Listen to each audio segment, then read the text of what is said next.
Patuloy naman ang investigasyon sa nangyaring sunog sa Department of Public Works and Highways Bureau of Research and Standards Office sa Quezon City. Si Jap Regala, una sa balita. Tiniyak ng Department of Public Works and Highways Bureau of Research and Standards na papeles lang sa kanilang pananaliksik ang nasira sa sunog na nangyari kahapon. Ito ang dibisyon ng DPWH na nag-aaral. No, siya ang nagpo-provide ng mga studies para sa iba't ibang mga proyekto. Hindi siya parte ng implementasyon ng proyekto. Yung initial naming pag-check, walang dokumento related sa ongoing investigations.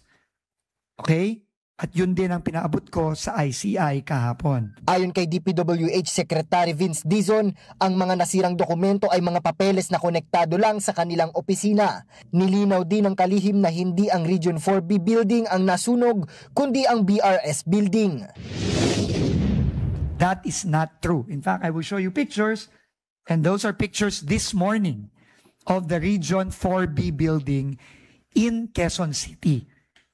The Region 4B building is safe and sound, but it is, I think, a couple of 100 meters away from the BRS building. But it was not affected by the fire, as you can clearly see from the video taken this morning. And nagsimula ang sunog bandang 12:49 ng tanghali. Umabot ito sa ikalawang alarma, mag-aalauna ng hapon na kalaunan ay itinaas pa sa ikatlong alarma.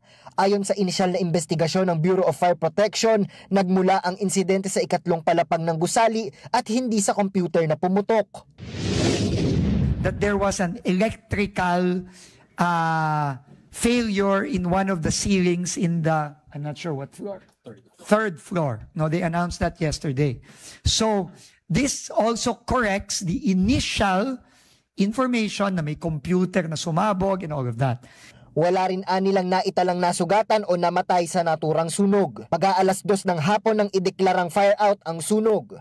Pinasusuri rin ni Ombudsman Jesus Crispin Boying Remulla sa National Bureau of Investigation at Bureau of Fire Protection ang naturang sunog.